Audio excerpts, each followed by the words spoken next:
वसुधैव कुटुम्बकम्। One earth, one family, one future.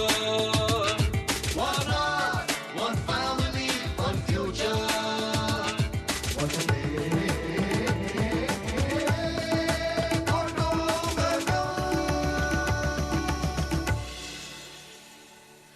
नमस्कार, आप सुन रहे हैं 102.6 FM रेनबो मिशन G20 वसुधैव कुटुम्बकम, one earth one family one future. हम सभी जानते हैं इस थीम के बारे में और हम सभी जानते हैं कि G20 इंडिया यानी कि भारत के पास है G20 की अध्यक्षता इस साल, तो ये है G20 इंडिया 2023, जिसके बारे में अलग अलग आयामों पर हम बातचीत करते हैं और ये आकाशवाणी की बहुत ही विशेष प्रस्तुति आप तक पहुंचती है सिर्फ और सिर्फ FM रेनबो पर। इकोनॉमिक क्राइसिस से हुई थी G20 की शुरुआत और इकोनॉमिक एक्टिविटी किसी भी देश का बहुत बड़ा हिस्सा होती है और बिजनेस जो है वो देश की इकोनॉमी की रीढ़ होता है और इकोनॉमिक क्राइसिस से शुरू हुआ ये G20 आज एक बहुत ही विस्तृत रूप ले चुका है। इसके अलग अलग आयामों पर हमने बात की है अपने इस प्रोग्राम में हर हफ्ते और आज सबसे इम्पॉर्टेंट एक्टिविटी यानी इकोनॉमिक एक्टिविटी और G20 के रोल के ऊपर हम बातचीत करेंगे। आज इस प्रोग्राम में हमारे साथ एक बहुत ही विशेष गेस्ट हमारे साथ हैं। इनका नाम है श्री SK जिंदल। आप हैं senior member from associated chambers of commerce and industry of India, जिसे हम शॉर्ट फॉर्म में एसोचैम भी कहते हैं। सर, बहुत बहुत स्वागत है आपका हमारे कार्यक्रम में। धन्यवाद। और आज इस कार्यक्रम में हमारे साथ हैं निशा भारद्वाज। तो आज बातचीत जो है वो एक तरफा या दो तरफा नहीं बल्कि तीन तरफा होगी, क्योंकि इकोनॉमिक एक्टिविटी जैसा कि मैंने पहले भी कहा किसी भी देश की बहुत ही इंपॉर्टेंट एक्टिविटी होती है। निशा, बहुत स्वागत है आपका हमारे कार्यक्रम में। स्वाति, आपने तो खुद ही बता दिया कि आज हम तीनों लोग बैठे हैं और बहुआयामी जो विषय है उन पर हम बात करने वाले हैं। तो एक विशेष दिवस से आज के हम कार्यक्रम की शुरुआत कर रहे हैं, micro small and medium sized enterprises day, जिसकी इस बार की थीम है उद्यमी Bharat, future ready MSMEs for India. और इस विषय पर आज हम बहुत गर्व महसूस कर रहे हैं कि हमारे साथ जिंदल साहब बैठे हुए हैं इस कार्यक्रम में, और इनसे बेहतर भला इस विषय में कौन बता सकता है। तो शुरुआत करते हैं सर, क्या MSMEs हैं और किस तरीके से G20 में MSMEs का जो योगदान है या जो इस पर बात हो रही है, जो डेलिब्रेशंस चल रहे हैं, उसे हम कैसे देखते हैं? धन्यवाद। MSME भी देश की इकोनॉमी की रीढ़ की हड्डी है और बहुत ज़रूरी है, क्योंकि बहुत बड़ा तबका ऐसा है जो MSME के द्वारा ही देश के अंदर व्यापार इंडस्ट्री चलाता है जी। उनका स्केल ऐसा होता है कि वो स्केल बहुत बड़ा नहीं होता, तो इसलिए उनको उस कैटेगरी में रखा जाता है। उनकी ज़रूरतें, उनके चैलेंजेस, उनकी ताकतें कुछ अलग किस्म की होती है बड़ी इंडस्ट्री से जी। तो उनको एक अलग नज़रिए से देखा जाता है, क्योंकि उनकी जो ज़रूरतें हैं उनको उन्हीं को पूरा होना चाहिए। एक की दूसरे को आप नहीं लगा सकते कि भाई एक ही से दोनों चीज़ें आप चला लें, जो बड़े स्केल की हैं वो और ये छोटे वाली भी। तो देश के अंदर बहुत बड़ा हिस्सा इसके ज़रिए आता है और ये इसकी अपनी ताकतें होती हैं कि ये एरिया में बहुत फैला होता है जी। और सब लोग इसमें शामिल होने में इतना मुश्किल नहीं होता। अगर कोई बड़ी इंडस्ट्री लगानी है, अभी जैसे अपने देश में सेमीकंडक्टर की इंडस्ट्री नहीं थी, अब वो टेक्नोलॉजी आएगी, क्योंकि उसका साइज बहुत बड़ा है और कोई वो टेक्नोलॉजी हमें दे नहीं रहा था जी। तो उसमें और बहुत सारी चीज़ें आ जाती हैं, स्ट्रेटेजिकल चीज़ें होती हैं। लेकिन MSME ऐसी चीज़ है जो कि आम आदमी की रीच में है और वो आसानी से अपने उस इकोसिस्टम के अंदर, जो MSME का इकोसिस्टम होता है, उसके अंदर वो काम कर सकता है और अचीव कर सकता है। जी। मेरे पास यहाँ पे थोड़ा सा डेटा है जो मैं कि सभी अपने लिसनर्स के साथ शेयर करना चाहती हूँ। यूनाइटेड नेशंस के डेटा के अनुसार MSMEs यानी कि लघु व मध्यम उद्योग जो होते हैं वो करीब 90% होते हैं जितने भी बिजनेसेस हैं ऑल ओवर द वर्ल्ड, और करीब 60 से 70% जो नौकरियां हैं वो भी इसी में क्रिएट होती हैं। साथ ही ग्लोबल GDP में इसका करीब आधा योगदान जो है वो MSMEs का रहता है। बहुत बड़ी बात है और ये जो आपने डाटा दिया है ये बहुत ही इम्पोर्टेंट है और ये ही इसको ताकत देता है। अगर आप इसको हटा करके देखें तो बचता क्या है? उतने जॉब्स मुश्किल हो जाएगा, कहाँ पर आप देंगे? उतना GDP कहाँ से निकालेंगे? और उतना लोगों को रोजगार कैसे मिलेगा। तो ये सब चीजें बहुत इंपॉर्टेंट है। और मार्केट के अंदर, ट्रेड के अंदर, देश के अंदर सब तरह की चीजें चाहिए। कोई बड़े स्केल पे होती, सेमीकंडक्टर एमएसएमई में नहीं बन सकता, लेकिन जो एमएसएमई में बन सकता है वो उसके लिए आपको वो बड़े वाले में इतना एफिशिएंसी नहीं आएगा या कॉस्ट इफेक्टिवनेस नहीं आएगा। तो हर एक को अपना अपना वो ठीक से लगता है कि अपने अपनी एफिशिएंसी अपने अपनी जगह पर स्केल से आता है। तो सबके क्षेत्र जो हैं अपने अपने बटे हुए हैं और उसी तरीके से हम काम कर रहे हैं। आगे क्या कर रही हैं Swati? Ministry of medium and small scale industries जो है उसने बहुत सारे इनिशिएटिव्स जो है वो लघु और मध्यम उद्योग के जो ग्रोथ और डेवलपमेंट है उसके लिए आज के दिन लॉन्च कर रही हैं। उसमें चैंपियंस 2.0 पोर्टल मोबाइल ऐप जो है वो भी जारी की जा रही है। Geo tagging of cluster projects and technology centres भी शामिल हैं और साथ ही एमएसएमई आइडिया हैकाथॉन 2.0 के प्रोग्राम रिजल्ट्स भी डिक्लेयर किए जाएंगे और साथ ही MSME idea hackathon 3.0 for women entrepreneurs भी लॉन्च किया जाएगा। इसीलिए आज हमने इनवाइट किया है श्री एस के जिंदल जी को। और बिजनेस जो कि हम सभी जानते हैं कि सबसे इम्पॉर्टेंट एक्टिविटीज में होता है किसी भी देश के लिए, इस विषय पे हम करेंगे बातचीत आज के हमारे इस प्रोग्राम में। सुन रहे आप मिशन G20 वसुधैव कुटुंबकम ओनली ऑन 102.6 FM रेनबो। लेकिन एमएसएमई पे बात अभी खत्म नहीं हुई है, क्योंकि मैं आपको सुनवाना चाहती हूँ कि इंटरनेशनल लेबर ऑर्गेनाइजेशन के डायरेक्टर जनरल गिलबर्ट एफ हुंगहो ने क्या कहा। Micro, small and medium-sized enterprises are the backbone of economies worldwide and of the world of work. They employ more than 2/3 of the global workforce, and they contribute significantly to GDP growth. As a result, they play a key role in reducing poverty, narrowing inequalities, and creating decent and productive employment and achieving social justice. However, many struggle with low productivity and poor working conditions. Often operating in tough business environments, including in the large informal economy, many find it difficult to access resources and opportunities. Women and young people working in these enterprises face additional constraints and discrimination. It is our collective responsibility to help break down these barriers and foster an environment in which MSMEs can operate successfully. The International Labour Organization is doing its part, helping governments, employers, and workers' organizations create market access, build sustainable capacities, and promote formalization and decent work. This is particularly important as MSMEs continue to address challenges arising from the COVID-19 pandemic, conflict, climate change, and uncertainties in the world economy. On this MSME Day, I am therefore reaffirming the ILO's commitment to work with its partners around the world to enable these enterprises to thrive. 102.6 FM rainbow सुन रहे हैं आप। अभी आपने सुना international labour organisation के director general Gilbert F हुंगबो को कहते हुए कि किस तरह से स्मॉल एंड मीडियम एंटरप्राइजेस बहुत ही ज़रूरी हैं और क्या चैलेंजेस हैं उसके आगे। आप सुन रहे हैं मिशन G20 वसुधैव कुटुंबकम सिर्फ और सिर्फ FM रेनबो पर। बात हो रही है आज बिजनेस के बारे में। तो G20 और बिजनेस बहुत ही खास तालमेल है और बहुत ही खास, बहुत ही विशिष्ट मेहमान आज हमारे साथ हैं Shri S K Jindal ji, senior member from associated chambers of commerce and industry of India. और बातचीत के लिए आज निशा भी हमारे साथ हैं। तो निशा के पास बहुत सारी बातें हैं हमें बताने के लिए। बिल्कुल सही कहा स्वाति आपने कि हमारे पास बताने के लिए नहीं है पर पूछने के लिए बहुत ज़्यादा है, क्योंकि हमारे पास आज एक्सपर्ट हैं और हमारा जो मन है वो चाह रहा है कि आज हम G20 के बारे में जितनी जानकारी हो सकती है बटोर लें। सर, आपसे पहले तो मैं यही जानना चाहूँगी कि G20 में डेलिब्रेशंस होते हैं, डिस्कशंस होते हैं, बातचीत हो रही हैं, अलग अलग दौर में अलग अलग विषयों पर बातचीतें हो रही हैं।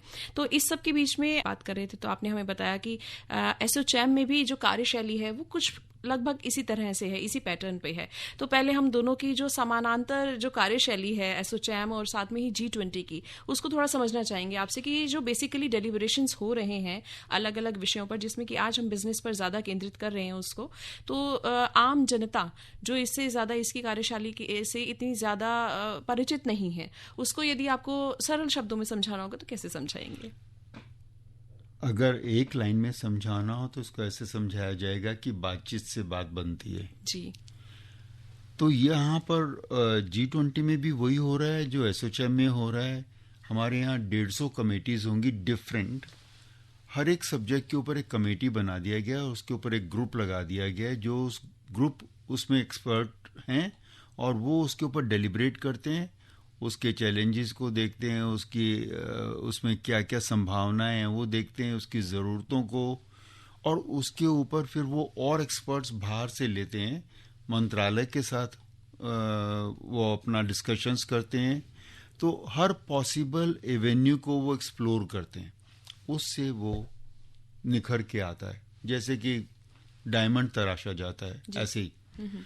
इसी तरह से G20 में भी आप देखेंगे कि हर एक सब्जेक्ट के ऊपर ग्रुप बने हैं, वो उतनी मीटिंग्स देश के अंदर 100 से ज़्यादा मीटिंग्स ऑलरेडी हो चुकी हैं और उसके अंदर हजारों लोग बाहर से आ चुके हैं, हर देश से वो लोग आते हैं, फिर वो बैठते हैं, वो डिस्कस करते हैं, अपने अपनी तैयारी के साथ आते हैं, वो एक इकोसिस्टम बन जाता है और उस इकोसिस्टम के अंदर ये निकल करके आता है जो चीज़ें आपका इंटरेस्ट होता है लेकिन आपको पता नहीं होता, फिर आप साझा करते हैं और वो जब साझा करते हैं तो दोनों की नॉलेज बढ़ती है और दोनों को उसके अंदर काम करने का तरीका पता लगता है और फिर वो डिस्कस करने के बाद अब वो उसकी तैयारियां हो रही हैं और फाइनली जब सितंबर में मेन समिट होगा उस समय ये सारी मीटिंग्स के निष्कर्ष निकल करके जाएंगे और उनके ऊपर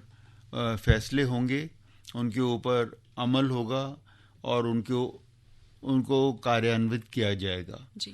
तो ये तरीका बहुत ही अच्छा तरीका है, पूरे वर्ल्ड को आप लेकर के चल रहे हैं और पूरे वर्ल्ड को क्या ज़रूरतें हैं और किन की ज़रूरतें हैं, आप पूरे वर्ल्ड की नीड्स को भी देख रहे हैं और अवेलेबिलिटी को भी देख रहे हैं, उन्हीं की मैचिंग करनी है जी। तो ये तरीका G20 का, और ये इस बार सौभाग्य मिला है अपने देश को, ये बहुत बड़ी बात है। और G20 के देशों का जैसे कि मैं आपको बता दूं और थोड़ा सा आइडिया दे दूं, 85% ऑफ GDP इन 20 देशों के पास है और 75% ग्लोबल ट्रेड का मतलब 3/4 हिस्सा इन 20 देशों के हाथ में है, बाकी फिर वो छोटी कंट्रीज हैं।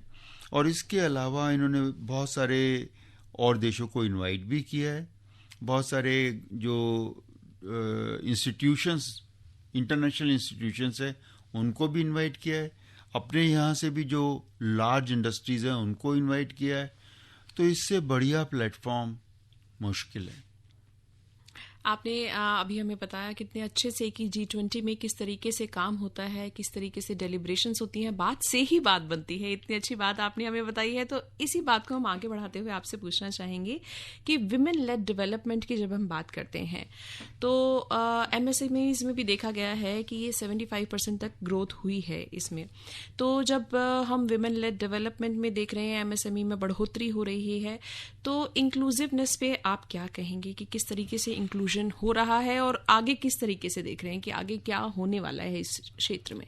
एक एग्जाम्पल तो जहां हम बैठे हैं वही देख लीजिए आप, 2 वुमेन हैं और 1 मैन है तो यहाँ पर भी महिलाएं बाजी मार रही हैं। देखिए पूरे देश में मैं देख रहा हूँ कि कोई बार उनके ऊपर है नहीं। अब वो किस तरह से अपने आप को उसके अंदर ढालती हैं, कैसे कोशिश करती हैं, कितनी मेहनत करती है, वो उसके ऊपर निर्भर करता है, वरना देश में ऐसा कुछ नहीं है कि ये चीज़ वुमेन कर सकती है और ये नहीं कर सकती है। तो एक ऐसा सोसाइटी, एक ऐसा इकोसिस्टम बना है जिसके अंदर सबके पास पूरी फ्रीडम है, पूरी फ्रीडम दिया गया है। और मैं देख रहा हूँ कि हर जगह पर महिलाएं बाजी मार रही हैं। पहले वो ये हालात नहीं थे, आज से 40-50 साल पहले या 30 साल पहले वो भी मैंने देखा है समय। लेकिन इस समय पे आप कहीं के भी रिजल्ट्स उठा के देख लीजिए, कहीं पर भी आप ये नहीं पाते कि कोई इंक्लूसिवनेस नहीं है, कोई जेंडर का उसका कोई ऐसा बैरियर नहीं है। तो ये बहुत अच्छी बात है और ये होना भी चाहिए, क्योंकि कोई औचित्य नहीं है कि अगर हम उस तरह के बैरियर लगाएं। और ये बहुत ज़रूरी है ग्रोथ के लिए, फ्री ग्रोथ के लिए। मार्केट फोर्सेस तय करें, वो खुद तय करें कि वो किस फील्ड में जाना चाहती हैं, कितना ज़्यादा आगे जा सकती हैं। जी, विमेन और विमेन लेड डेवलपमेंट, ये एक बहुत ही इम्पॉर्टेंट कॉन्सेप्ट है हमारे G20 इंडिया के साथ जुड़ा हुआ। और अब इसमें जैसा कि निशा आपको बता रही थी कि बढ़ोतरी हुई है, तो यहाँ पे मैं थोड़ा सा डेटा अपने लिसनर्स के साथ शेयर करना चाहती हूँ कि गए फाइनेंशियल ईयर में विमेन लेड जो स्मॉल एंड मीडियम एंटरप्राइजेस हैं उसमें 75% ग्रोथ हुई है।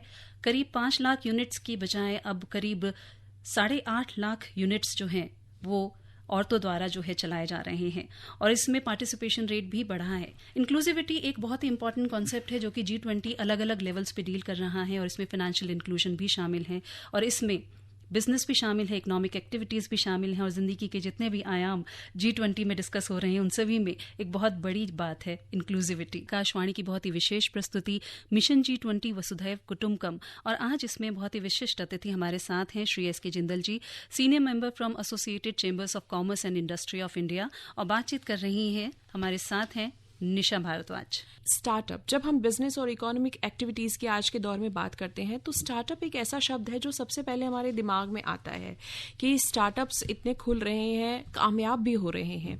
और जब G20 की प्रेसिडेंसी भारत को मिली है, ऐसे में स्टार्टअप को हम किस नजरिए से देख रहे हैं?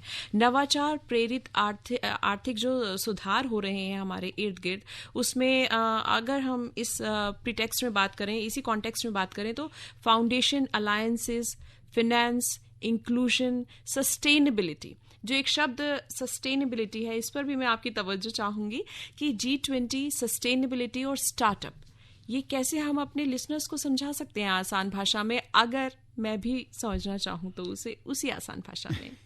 जरूर। देखिए, लाइफ में एक चीज़ है कि आपको हमेशा, अगर आप कोई इम्प्रूवमेंट की तरफ लगे रहें ना, तो लाइफ की क्वालिटी ठीक रहती है। और अगर हम ये सोच लें कि जो हो गया बस ये काफ़ी है, अब हमें और कुछ नहीं करना, तो फिर वो लाइफ का मज़ा नहीं रह जाता जी, और वो उसकी क्वालिटी घटने लगती है।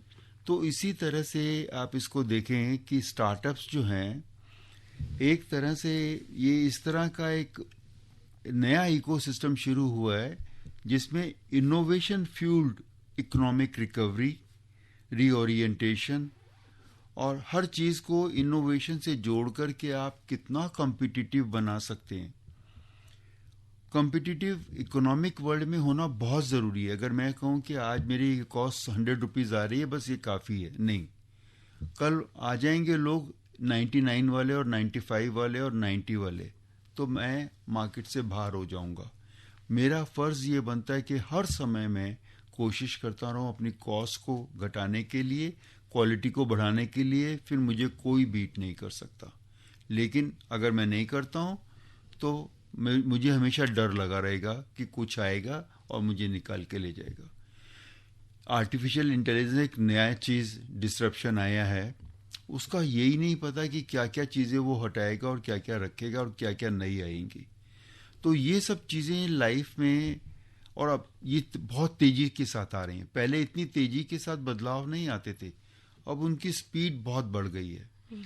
तो अब ये मौका है G20 के थ्रू स्टार्टअप वाले इकोसिस्टम को भी, कि पूरे वर्ल्ड के अंदर वो कनेक्ट हो जाएंगे। अभी तक वो हिंदुस्तान से कनेक्टेड थे अपने इंडियन मार्केट के साथ। इंडियन मार्केट बहुत अच्छी मार्केट है, बहुत बड़ी मार्केट है, बहुत मजबूत मार्केट है, इसमें कोई दो राय नहीं है। लेकिन वर्ल्ड जब आप देखते हैं तो वो 5 गुना बड़ी मार्केट हो जाती है, और आपको और अच्छे मौके मिलते हैं। और इस बात का भी मौका मिलता है, आप यहाँ पर हैं, दूसरा छोर वर्ल्ड का कहीं और है, तो उसके बीच में जो आपको गैप मिलता है वो आपको और मजबूत बनाता है।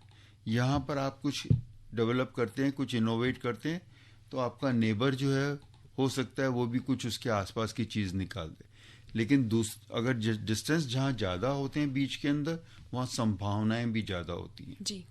तो इस तरह से आपके मार्केट का साइज, आपके कैनवस का साइज बहुत बड़ा हो जाता है और आपकी संभावनाएं सस्टेनेबिलिटी की और ज्यादा बढ़ जाती हैं।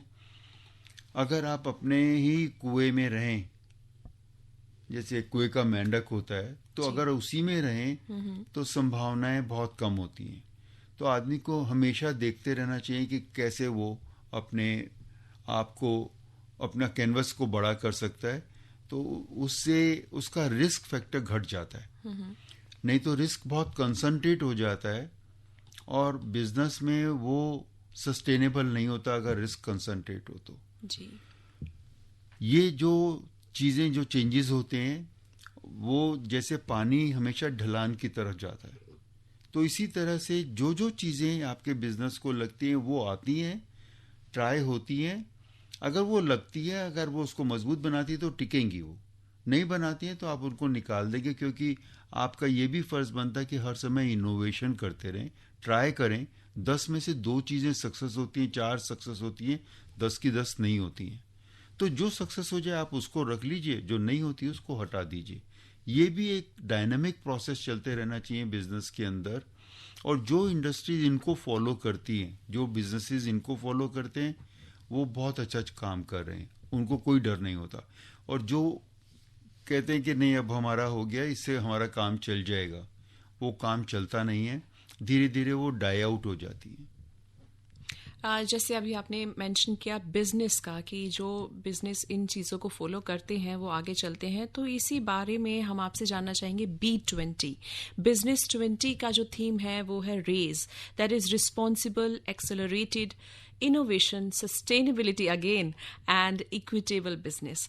तो जब बात कर रहे हैं हम, हर जगह हम देख रहे हैं सस्टेनेबिलिटी, एनवायरनमेंट की हो, स्टार्टअप्स की हो या बिजनेस की हो। सस्टेनेबिलिटी पर जैसा कि अभी आपने इतना अच्छे से हमें समझाया भी कि what it is all about, तो आगे हम इससे बढ़ते हैं कि इसमें रिस्पॉन्सिबल जो चीज़ हमने बात की है, रिस्पॉन्सिबिलिटी की, एक्सेलरेशन हमें किस में चाहिए, इनोवेशन की क्या बात हो रही है, और इक्विटेबल बिजनेस का क्या मतलब होगा यहाँ पर, प्लीज हमें, हमारे लिसनर्स को बताइए। जी, देखिए, अभी तक जो हमारा लेवल था ना, हमारा सर्वाइवल ही मुश्किल था।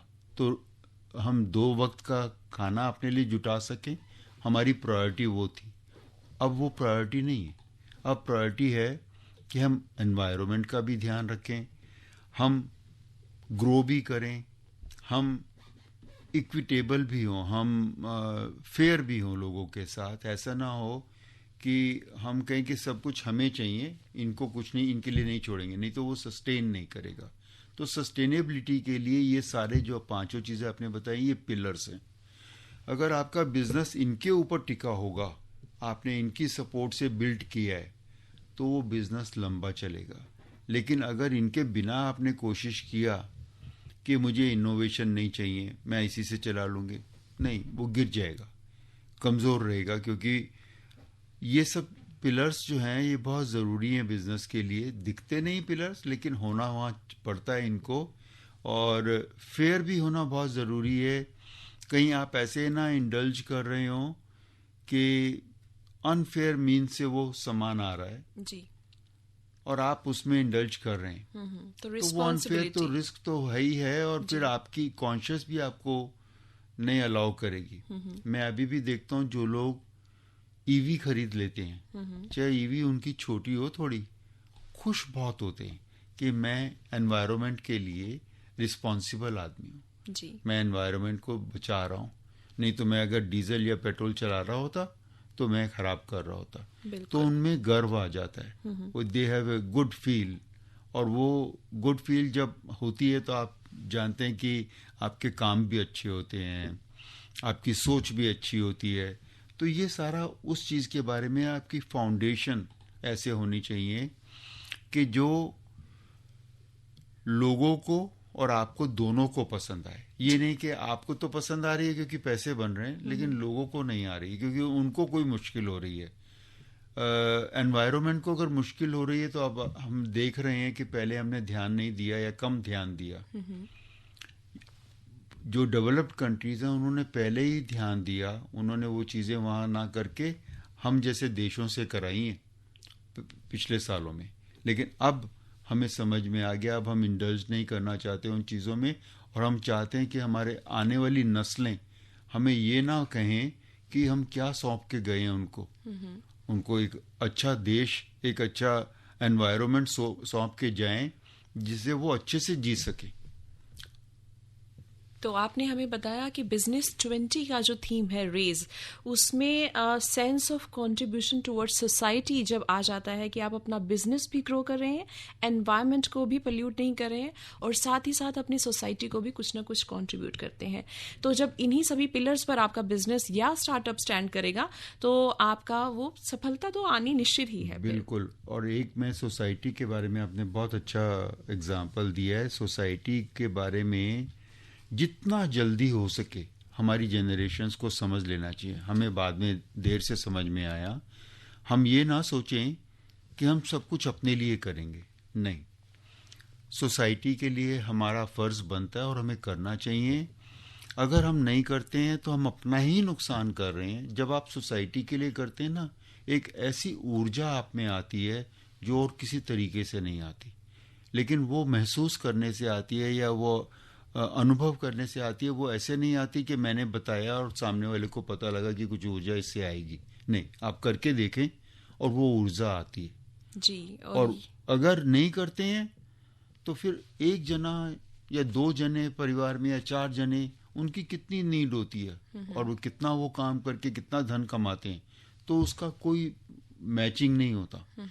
बेहतर होगा कि हम अपनी सोसाइटी को अच्छी तरीके से सर्व करें जितना हम कर सकते हैं, और फिर देखें आप उसके नतीजे, क्योंकि हमारी फिर जनरेशन्स भी हमसे सीखती हैं, आने वाली जनरेशन, तो उसका जो फायदा होता है ना, दूरगामी होता है जी।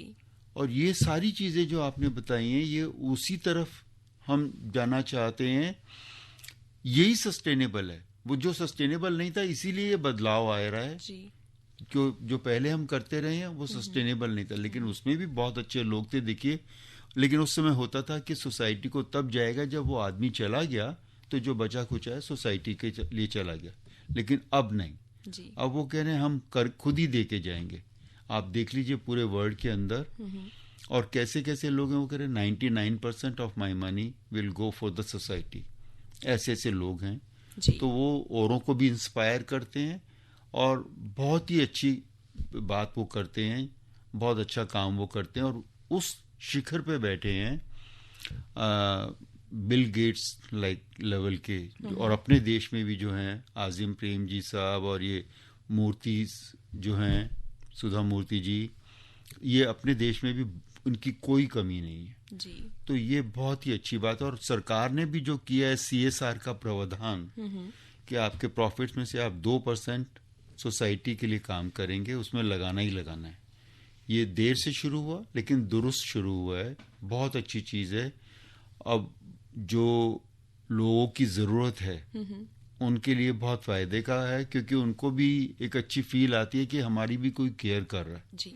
तो वो देश निर्माण का ही काम है। अब वो लोगों से ही तो देश होता है, बिल्कुल। तो देश निर्माण का वो काम है। तो हमें आशा है कि जो हमारे लिसनर्स हैं वो भी प्रेरित हो रहे होंगे, क्योंकि जितनी भी बातें हैं वो सभी G20 की जो इंडिया की प्रेसिडेंसी है उसी के इर्द गिर्द हो रही हैं। और थीम भी इसकी इस बार यही है, वसुधैव कुटुंबकम, जो सर ने अभी बताया कि जो फीलिंग ऑफ वननेस होनी चाहिए, one earth, one family, one future की जो बात है, ये सारी बातें उसी की ओर इशारा कर रही हैं। जी बिल्कुल। और मैं बहुत ध्यान से सारी बातें सुन रही थी और मैं बस यहाँ पर अपने लिसनर्स को एक बार फिर से वही बताना चाहती हूँ जो कि मैं हर बार अपने प्रोग्राम में रिपीट करती हूँ कि ये सभी बातें जानना क्यों ज़रूरी है, क्योंकि अंत में आकर ये आपकी और मेरी ज़िंदगी से जुड़ जाती हैं। ये सभी जो डेलिब्रेशंस हो रही हैं, डिस्कशंस हो रहे हैं, पॉलिसी चेंजेस किए जा रहे हैं, अंत में इसको आपके मेरी ज़िंदगी से आके जुड़ना है, अगर आप एक स्टार्टअप करना चाहते हैं, अगर आप एक इनोवेटर हैं, अगर आप एक छोटी इंडियन कंपनी हैं और आप ग्लोबल मार्केट में प्रवेश करना चाहते हैं, तो समझिए ये सभी डेलिब्रेशंस उसी चीज़ों से जुड़े हुए हैं। और इसके अलावा भी बहुत कुछ है। सभी बातों को यहाँ पर समेटना जो है पॉसिबल नहीं हो पाता है, लेकिन हाँ, बस इतना ही कहना चाहूँगी कि किसी भी लंबे सफ़र की शुरुआत जो है वो पहले कदम से ही होती है। तो पहले ख्वाब देखिए और उसके बाद होती है सिलसिले की शुरुआत। एक बातचीत का सिलसिला यहाँ पर चल रहा है मिशन G20 वसुधैव कुटुंबकम। सुन रहे हैं इसे आप सिर्फ और सिर्फ 102.6 FM रेनबो पर। सुन रहे हैं आप मिशन G20 वसुधैव कुटुंबकम ओनली ऑन 102.6 FM रेनबो। और अब निशा हमारे साथ हैं आज, और हमारे साथ हैं एक बहुत ही विशिष्ट अतिथि Shri SK Jindal ji, senior member from ASSOCHAM. और निशा के पास है हमारे लिए इस हफ्ते की ताज़ा अपडेट। तो आइए पहले जानते हैं कि इस हफ्ते क्या ताज़ा जानकारी है। Hello listeners, it's me Nisha Bharadwaj with yet another bit of G20 updates. Prime Minister Shri Narendra Modi addressed the 4th G20 Tourism Working Group meeting in Goa. In his virtual address, he invoked the spirit of incredible India and said that India's approach to tourism is based on the ancient Sanskrit verse Atithi Devo Bhava. Let's take a listen. Our ancient scriptures have a saying, Atithi Devo Bhava, meaning guest is God. And that is our approach to tourism. Our tourism is not just about sightseeing. It is an immersive experience. Whether it is music or food, art or culture, the diversity of India is truly majestic. The key highlights of the Tourism Working Group meeting were green tourism, digitalization, skills, tourism MSMEs and destination management. Meanwhile, the G20 Education Ministers meeting concluded in Pune, Maharashtra. Prime Minister Shri Narendra Modi in his virtual address said that education is not only the foundation upon which our civilization has been built, but it is also the architect of humanity's future. Let's listen in. Our objective has to be to provide quality education with better governance. In this, we have to adapt and use new e-learning innovatively. In India, we have taken several initiatives of our own. One such program is the study webs of active learning for young aspiring minds, or Swayam. This online platform hosts all courses from class 9 to the postgraduate level. It enables students to learn remotely and focuses on access, equity, and quality. During the discussion, the ministers agreed on the shared commitment to overcome the digital divide for all learners by addressing the barriers to technological infrastructure and work collectively to develop technology ecosystems and learning resources, including in local languages that are affordable and easily accessible. Also, the third G20 Infrastructure Working Group meeting under G20 India Presidency is underway in Rishikesh, Uttarakhand. During the 3-day meetings, various official meetings and cultural programs have been planned for the delegates. In addition to the formal discussions, the delegates will experience Rishikesh's rich culture and beautiful landscapes. So that's all for now. It's me, Nisha Bharadwaj, signing off. And for more information, keep listening to Mission G20 Vasudhaiv Kutumbakam. Akashvani FM Rainbow. Akashvani FM Rainbow. Welcome back. आप सुन रहे हैं mission G20 वसुधैव कुटुंबकम।